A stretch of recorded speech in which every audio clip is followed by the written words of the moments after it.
Is this new Mean Girls movie so fetch? Well,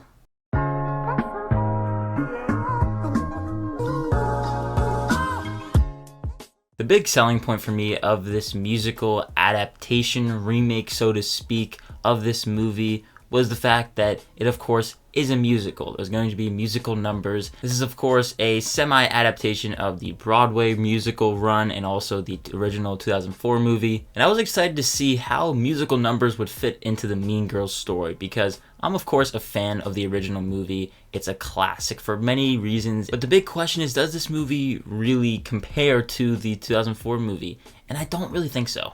But before I get more into my in-depth thoughts on this movie, be sure to hit that like and subscribe button, and comment down below what are your thoughts or expectations for Mean Girls. But let's keep talking about the movie. I think the biggest thing that works for this movie is the fact that it has just a really solid all-around cast. Each actor is charismatic and you find yourself being very easily attached to their characters. In terms of standouts, Reneé Rapp as Regina George I think is damn near just perfect casting. She really matches the bitchy energy of the character, but also in those sympathetic moments you do feel for her. She's also just a very strong singer as well, so when those musical numbers come and she gets to really shine, it works out for her. Angourie does a good job as our lead, Katie. The hardest thing about this movie is, of course, comparing it to the original 2004 movie. So there's, of course, going to be comparisons when it comes to actors and their portrayals of the character.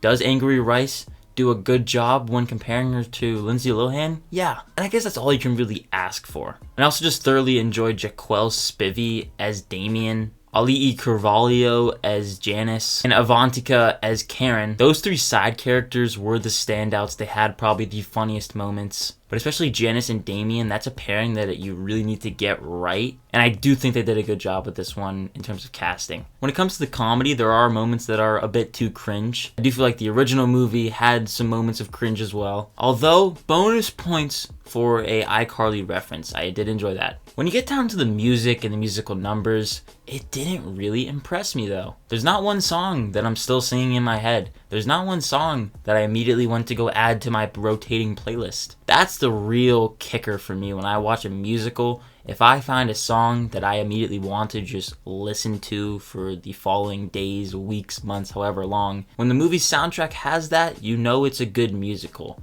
Mean Girls doesn't really have that though. I can respect this movie's approach to the story in a more stylistic manner. One of the biggest things with this movie is that there's a lot of change in aspect ratios, which can be distracting. It definitely does feel like a streaming movie, but most specifically how it does change aspect ratios, where it'll go from a really theatrical wide angle to visually something that you would see on your phone screen. But when it comes to style, sometimes simpler is better. Like the original movie, in terms of style, there wasn't much of it. It was a fairly standard teen comedy type movie. I feel like with this movie, they're trying to do a little bit too much. That's just a small nitpick though. But when it comes to feeling like a streaming movie, the biggest problem with this movie, it's just digestible, disposable. I don't really think I'm going to be thinking about this movie when you come to July of 2024. Hell, even next week for that matter. And that is of course pretty ironic because this was a movie that was made for streaming. Paramount wanted this movie to go straight to their streaming service as a big kind of tentpole movie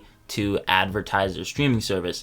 Then they saw it, went to test screenings, all that good stuff, and there was a lot of positive feedback, so they decided, well, maybe this movie does belong in theaters. Of course, I'm theatrical all the way, but it does really struggle to escape that straight to streaming feel. Whether you go to the budget angle, it does just kind of look fairly cheap. But what do I mean when I say it feels like a streaming movie? Well, it just kind of feels like content. Something you'll watch for 2 hours, be like, okay, that was fine, and then kind of just forget about it. Again, that's just my biggest issue with this movie. It doesn't really do much to stand out. However, I will say this, there are minor changes to the story here and there that I don't know if it was in the Broadway adaptation. What I do know is when comparing this movie to the 2004 movie, it changes a couple things here and there. I'm not talking big things, there are little things changed. Why do I appreciate that? Well, because it doesn't feel like a just shot for shot remake. There are lines taken from the original movie, but it is kind of inherently a nod to the movie and nod to fans of the IP. Mean Girls is an okay watch in the end. there's not particularly too much wrong about it. The cast is good, the music is generally alright. You'll find yourself chuckling here and there. It's not a movie that's hard to watch by any means. While it may not be a hard movie to watch, it's not a movie that you're going to be thinking about for a while. I'm gonna give Mean Girls a C, and this is a movie that you don't need to rush out to the theaters to go see. I'd say you could stream it. But be sure to let me know down below in the comments, what did you think of Mean Girls if you've seen the movie? Are you looking forward to it? I want to thank you so much for watching this video, and again, if you did enjoy it, be sure to hit that like and subscribe button, as well as that notification bell so you don't miss any further videos. And as always, look forward to more videos and reviews coming soon. My name is Ben, people call me Meter, and I'll see you guys in the next one.